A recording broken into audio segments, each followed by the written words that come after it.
Assalamualaikum, very good day. I'm Dr. Hidayah from the School of Civil Engineering, Faculty of Engineering, University Technology Malaysia. So first, I would like to welcome everyone to my lecture video. This video is for online learning for the course of Highway Engineering. Okay, in this video, I will discuss on the pavement drainage and maintenance. So stay with me. I hope this video will benefit you and others. Okay, if you are taking my class of Highway Engineering, you can refer to your notes in Chapter 5. So this chapter has been divided into a few topics. Okay, as you can see from the slide, which are the first one is the highway drainage system that cover both the surface and subsurface drainage. And then highway maintenance, which is normally classified into three broad categories, such as routine maintenance, periodic maintenance, and emergency maintenance. Okay, and then next we will discuss on the pavement rehabilitation, okay, such as restoration, resurfacing, recycling, and reconstruction. And then finally is the pavement distress on the flexible pavement, such as crack, surface deformation, surface defect, pothole, edge defect. Okay, so of course, as a highway engineer, this is very important, especially when you need to do a visual assessment on the flexible pavement surface condition in order to identify different types of damage on site and select the right maintenance method, or we can say the right select the right solution for the right problem. Okay, so in this video, I will cover only on the first three topics, and then for the pavement distress, you can check on my other videos that I have provided online. Okay.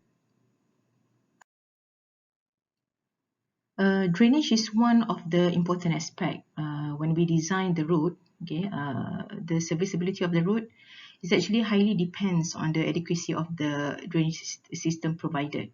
So this is significant in order to protect the road structure. In other words, is to maintain the road condition so that we can lengthen its service life. Okay, another reason why we have to provide proper drainage is to improve the road user safety. Okay, so it's clear that these two factors, okay, it's combined factors, okay, that the pavement structure and the safety of the road users are our main priority when we provide the drainage system. Okay, so as long as these two main factors are covered or well functioned, meaning that the drainage system provided is good. Okay, so for pavement structure, this refers to the potential of moisture accumulation, okay, in any pavement structural layer that leads to the development of, we call it soft spots. So this soft spot is actually will result in surface breakup. Okay, for example, if you have excess water in the subgrade, subbase, and road base layer, where we can categorize this layer made of unbound materials. Okay, it depends on the compaction, right? The reduction in air voids, so that we can have a strong layers. Okay, so by having water inside this layer, it can weaken the strength of the materials, which is the unbound materials, and then it can cause a potential of settlement within the weak spot. So, and I'm sure that you are aware that the soil subgrade, okay, that is actually the foundation of the road, and without a strong foundation, it cannot successfully support the rest of the road layers, including the loading on top. Okay, so other than that, if we have a moisture accumulation on the surface, okay, just now we talk about the bottom layers, right, for the unbound materials, okay, unbound layers. So what happens if we have an accumulation of water on top of the surface for the asphalt layer? Okay, so the water is actually can cause aggregate stripping or raveling, okay, as the water can penetrate and weaken the bonding between the aggregate and bitumen as the binder. So it will strip up the aggregate on the surface, okay, so that we will have at the end the surface defect. And that is one of the pavement distress type, where that is actually I have discussed it in another video. Okay, right. So next is in terms of the road user safety. Of course, water ponding on the roadway will also reduce the skid resistance on the surface, and which can cause a skidding problem. Okay, of the vehicles at high speed, especially on the curves. Okay, so probably I think you've heard before about a phenomenon that we call hydroplaning, or sometimes they call it aquaplaning. So what exactly this phenomenon? So this phenomenon is actually refers to the condition where the tires are actually running on water, okay, and have no contact with the pavement surface. Okay, instead of running on the pavement surface, it's running on water. Okay, so under wet condition, and that can cause severe accident. Okay, as a result of as a result of the lack of skid resistance. Right. Okay, this article gives us an example how the water can weaken the pavement structure. So as you can see from the slide, it shows the settlement issue with a very big hole, okay, at the middle of the road. And of course, that can cause danger to the road user. And that's why we can say water is the first enemy of road. Okay, other than that, of course, it's overloading issue. Okay, this is because it can cause a sudden failure like this, where you can easily find within your surrounding these days or experience yourself before. Okay, so I'm sure that now we realize how important it is to provide a proper drainage system that of course can last long to cater the surrounding water, particularly for the root structure. Okay, this slide shows to us about the source of water. Of course, mainly from the rainwater and surface runoff. And then for the subsurface, the water can present in several forms. The first one is the water which is free to flow under the force of gravity, which is called free water. And second is the water which moves under capillary forces, as you can see from the slide, and it's called capillary water. And the third one is the water that exists in the form of water vapor. So among these different types of water that exist within the pavement, free water is the form of most concern to the designer, because it can decrease the strength of the pavement, and is the only form of water that can be significantly removed by gravity drainage. So how many types of drainage that we have for the road construction? In general, basically, there are two types of drainage. First is the surface drainage, where this type of drainage is used to cater the surface or groundwater, such as surface runoff. You can easily observe on the surface, especially close to the road or slope. And then next is the subsurface or subsoil drainage, okay, which is used to cater the underground water, or we call it subsurface water. Okay, normally it's positioned within the road structure, such as within the subbase layer, and also within the cut or fill area with high water table. So remember, we have two types, okay, surface drainage and subsurface drainage. Okay, next, let's have a look on the details of this drainage. Okay, first, let's have a look on the surface drainage. Okay, basically, surface drainage is used to remove the excess water from the surface of the land. This is normally accomplished by shallow open drains and later discharged into larger and deeper collector drains, and finally discharged into river or natural waterways. There are various types of surface drainage that are normally used to remove surface runoff from the pavement. As you can see from the slide, first we have a crown or camber shape, okay, of the pavement surface, provided with a specific gradient. This is to facilitate removal of surface water into roadside drainage. And then side drain, which is provided alongside of the highway to collect water from the pavement surface and subsurface. And then next is the interceptor drain, which is normally located at the top of cut area to prevent water flowing on the pavement and also soil erosion. Okay, then we have the curb, gutter and scupper drain, which are provided at the side of the road to remove the stormwater runoff. I think this is, you can find this easily within the surrounding. You can observe close to the pavement. And finally, we have culvert and bridge that may also be considered part of the surface drainage system, as they are used to carry larger volume of water across the road and help to carry water away from the roadway. Okay, this is the sketch of main surface drainage that we can physically observe within our surrounding, especially when we travel along the highway. Yeah, as you can see from the slide, on the surface of the slope is the collector and interceptor drain, and those close to the pavement is the side drain and the camber shape. I believe we have discussed about the camber shape before. If you still can remember, where this camber shape is actually can function as the surface drainage by providing the slope or gradient, okay, on the road surface, so that the water can be channeled away from the pavement and prevent water ponding. Okay, right. Okay, these photos show example of surface drainage. It's collect the water and channel away from the slope. Okay, next, interceptor drain. Okay, from the photo you can see this type of drain can be easily observed within a hilly area. Okay, if you travel, and it's collect and channel the water away from the slope, which could prevent the slope failure. And this is example of the side drain provided along the highway. So from the road surface, the camber shape will channel the water to the side drain. So based on the photos, it is clear that it needs maintenance, of course, by having those sedimentation and vegetation, as you can see from the slide, that can reduce the effectiveness of the drainage to channel the water away from the pavement.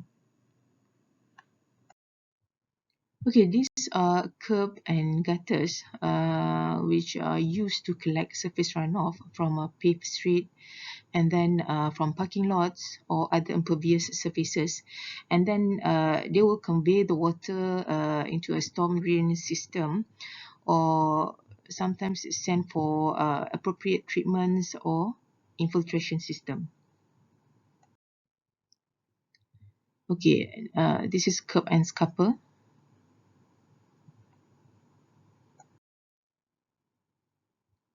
Right, this is culverts and also part of the surface drainage. So basically, culvert is a tunnel type structure constructed under roadways or railway to provide a cross drainage. As you can see from the slide, the culvert can come in different shapes, okay, such as box culvert, arch culvert, and pipe culvert, which is circular in shape. They are constructed in singular or multiple. Okay, these are another examples, and some of the culverts are designed with corrugated surfaces, like this one, as you can see from the photo. Okay, this corrugated pipe culvert has excellent flow efficiencies, which allow sediment to be flushed out of the system while keeping drainage at capacity. Okay, next we have a look on the subsurface drainage. Subsurface drains are required at any location where water may enter the structural elements of the pavement. Okay, the location or identification of these areas requires detailed study on the topography of the site, and most importantly is the water table. Okay, the design should also be checked during the construction process, as sometimes unexpected subsurface drainage issues frequently occurs and should be addressed before placing the pavement layers. Okay, so basically, subsurface drainage is concerned with removing water that penetrate through the subgrade. And this water is typically the results of high water table or wet weather. As mentioned earlier, the water can accumulate under the pavement structure by two means. Okay, the first one is through the gravity flow, where the water from the surrounding areas can be absorbed by the soil, then flow by gravity to areas underneath the pavement structure. In pavement, which normally with high voids above like 8 to 9%, the water can penetrate down through the pavement structure itself. And through the action of a capillary, okay, the second one, capillary rise is produced by the attraction of the water molecules to the solid surface within the soil grain. Okay, in general, the smaller the soil grain size, the greater the potential for capillary rise. Okay, normally the capillary rise is a problem in areas of high groundwater tables. Most pavements manage to perform well without considering these effects. However, asphalt pavement can fail because of subgrade support deterioration as a result of excessive moisture or other water-related problems. There are various types of subsurface drainage system, and some of them I've listed in here, such as the first one is longitudinal drain, which is the perforated pipe installed along the root shoulder. And then transverse drain, which is a drain that is placed transversely below the pavement. Okay, and then next, interceptor pipe, which is installed within the cut area of the slope, normally used to intercept seepage water in the cut slope from flowing down into the subgrade. And then a horizontal pipe is a perforated pipe inserted into cut or fill slope surface. Okay, so normally to facilitate a removal of absorbed water in the slope to the bench or berm drain. And then next we have a drainage blanket. Okay, this drainage blanket is a layer provided with a high coefficient of permeability and normally laid beneath or within the pavement structure to control the capillary rise action. And finally is the porous subbase, okay, which is provided that covers the entire road formation and connected to the roadside drain where the water is carried out to the side drain. Okay, as you can see from the sketch, it shows the longitudinal and transverse drain within the pavement structure, which is part of the subsurface drainage provided to the pavement. You can see the side view and the plan view.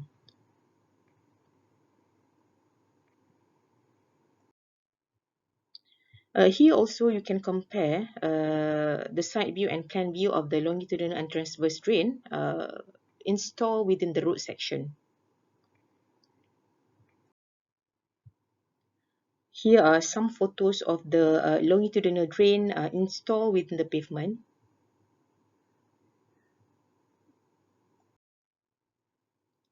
Okay, this is a horizontal or slope drain, okay, which could reduce the water within the slope to avoid the potential of slope failure.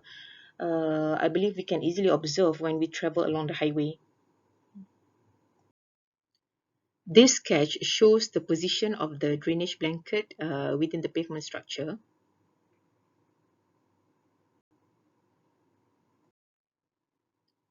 And the photo shows the installation of the granular materials as subsurface drainage.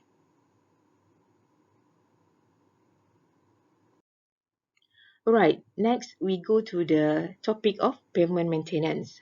So what exactly the aim of the maintenance? Pavement maintenance is required to keep the road network in satisfactory conditions to ensure safety and reduce its deterioration rate. So basically, the road maintenance is undertaken to improve serviceability of the pavement and also the structural performance in order to prevent severe damage to existing road structure.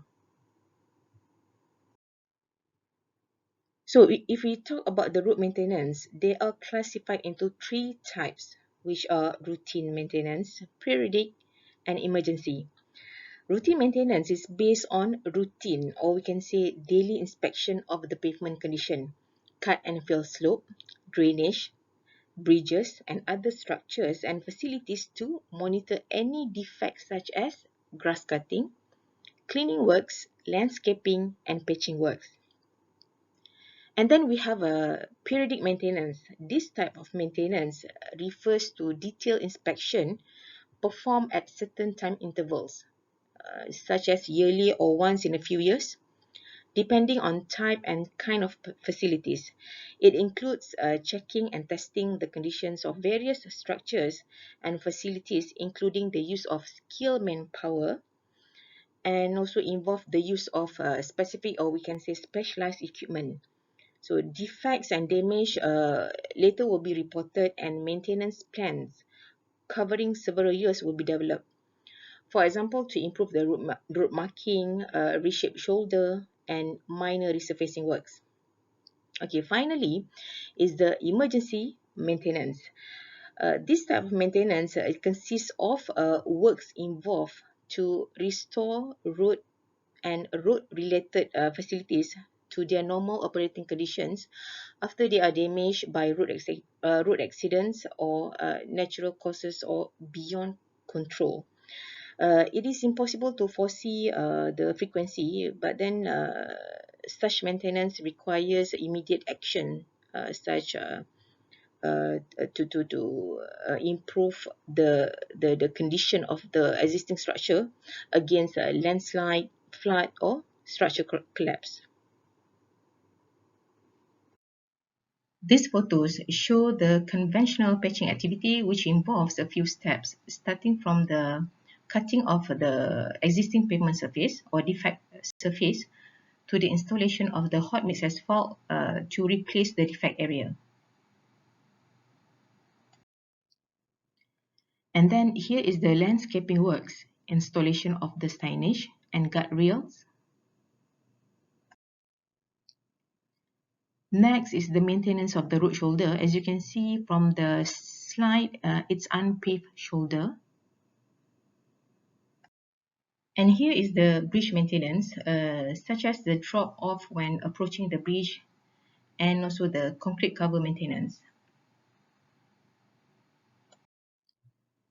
This is the drainage condition which needs for maintenance to clear the mud out of the channel. This is important to maintain the drainage capacity. Maintenance of the road marking, slope failure, which is part of the emergency maintenance.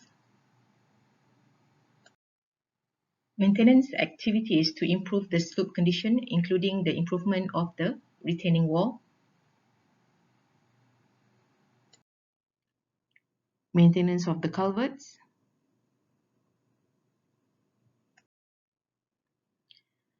And also others such as regular brooming activities to clean the pavement surface and of course street lighting.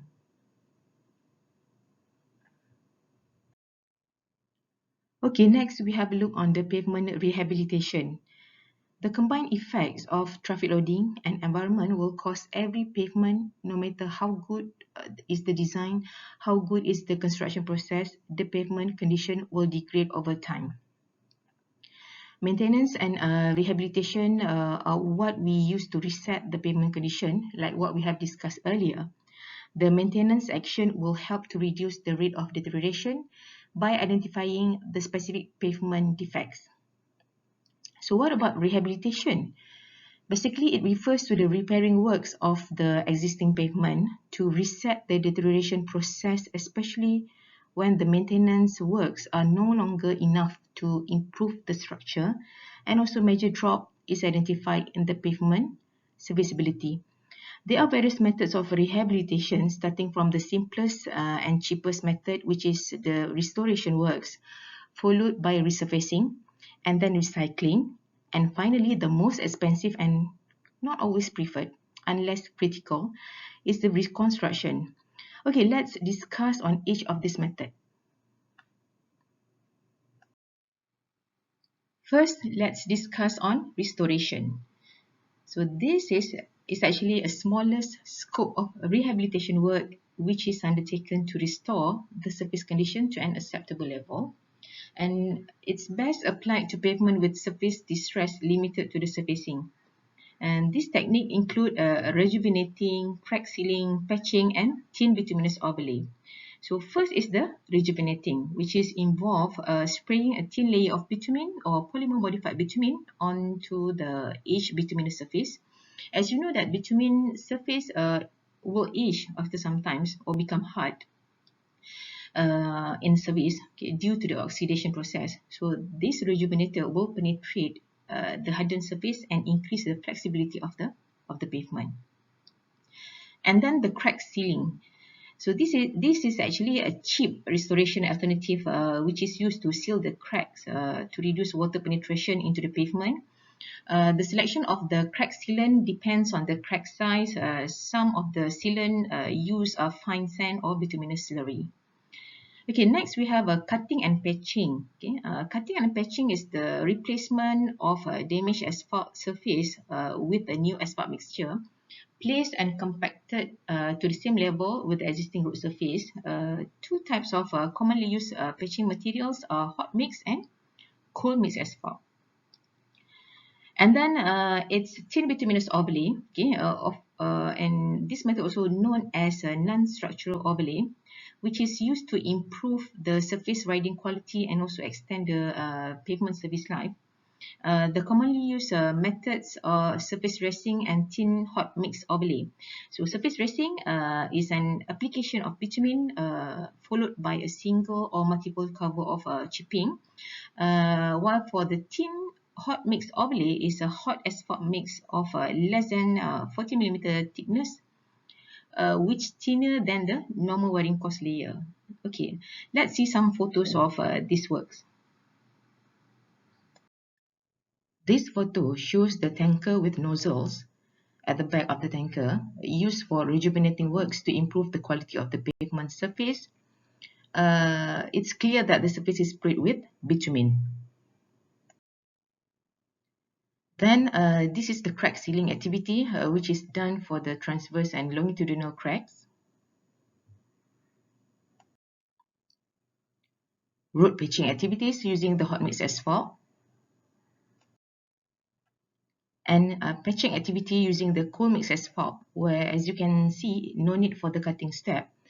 And the material is directly placed and compacted within the pothole. Some cold mix needs the water application to make it set.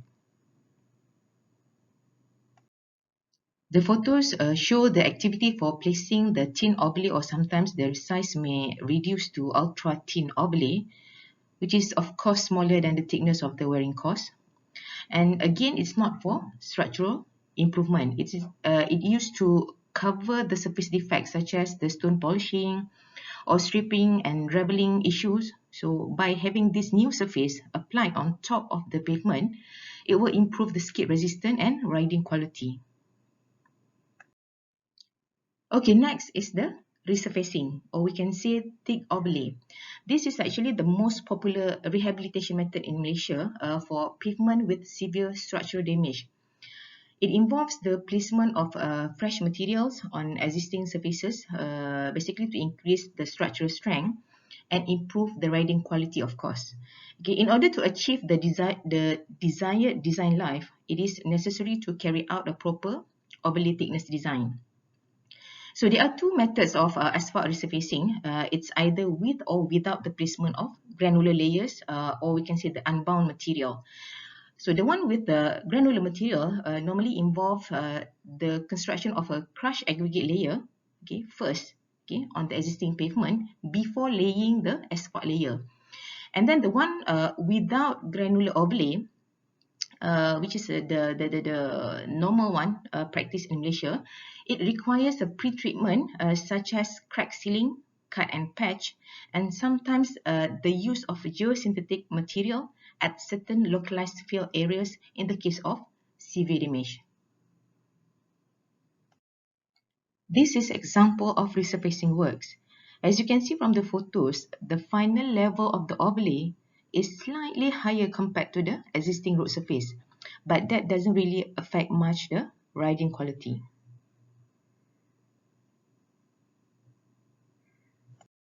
Okay, another method of rehabilitation is the recycling. So this method recycle the old asphalt pavement, or sometimes they call it reclaimed asphalt pavement or RAP, in different ways, such as become part of the asphalt mix design. And then sometimes this material also suitable to be used as aggregate in cold mix asphalt, also used as granular material for the base course and also for the embankment material. Okay, so pavement can be recycled using hot or cold methods, and either in plant or in place. So when we talk about in plant, meaning that the material is processed, of course first recovered from the site, okay, the aged asphalt recovered from site, and then transferred to the plant, processed, and then later will be carried out to the site for placement. And for in-place recycling, it refers to the technique of directly processing the material on site and pave at the same time. As you can see in the slide, there are three main types of recycling. The first is the hot in-place recycling, or HIPR. HIPR technique is used to correct shallow surface distress, focus on the wearing coarse layer, okay, the top 25 to 50 millimeter of the surface. The process involves heating and scarifying the existing pavement and then adding rejuvenators or bitumen to improve the recycled asphalt, mixing the material on board, repaving, and compacting using the conventional compaction equipment. Okay, next is the cold in place recycling, CIPR.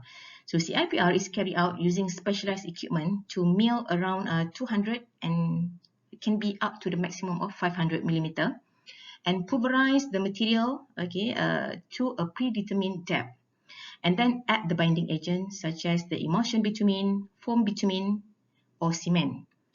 So it requires no heating equipment, and then lays and compact the product for the use as stabilized road base. So this new road base is then paved over with a new surface course or surface dressing. Okay, finally is the hot in-plant or cold in-plant recycling. So currently, this method is not being practiced in Malaysia since in-place recycling has become more common. So for hot in-plant method, the wrap is mixed with fresh material in plant and mixed just like those carried out for the conventional asphalt production. And then for the cold in-plant recycling, a static plant is used to produce cold mixed asphalt using either bitumen emulsion or foam bitumen. So this cold mix can be used for the construction of the base layers for a new road or as overlay to strengthen the existing pavement. As shown in the slide, the hot in place recycling, HIPR, there's a lot of works undergoing and the application of specialized equipment. From the front, as you can see from the photo, it's involved the heating process and scarifying the existing pavement, followed by adding the rejuvenator mixed together with the edge asphalt, mixing, repaving, and finally compacting the layers.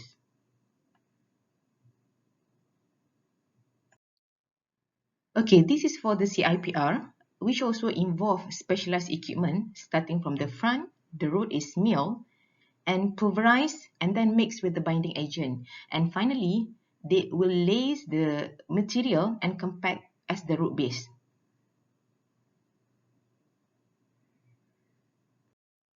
Okay, the last one of the rehabilitation method is the reconstruction.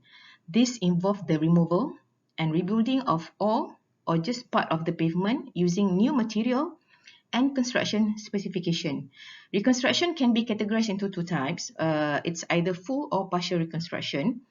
Full reconstruction is needed when all pavement layers, including subgrade, have deteriorated beyond repair, and partial reconstruction is needed when pavement layers except subgrade have lost their stability and strength.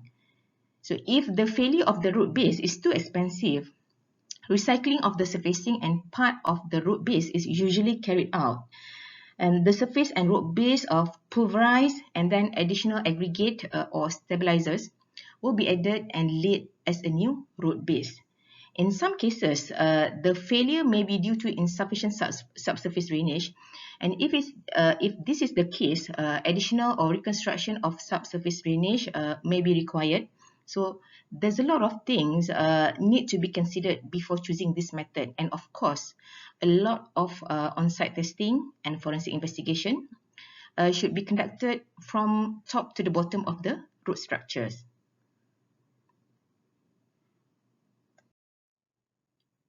Here you can see the removal of the weak material and the placement of better quality materials from the bottom to the top of the pavement.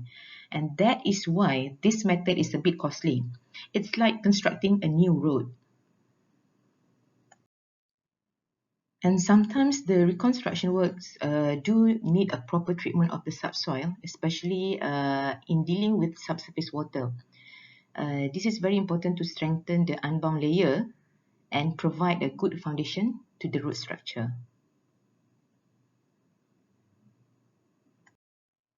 Okay, that's all for the pavement drainage and maintenance. Check out my other videos for the flexible pavement defects. Thank you and Assalamualaikum.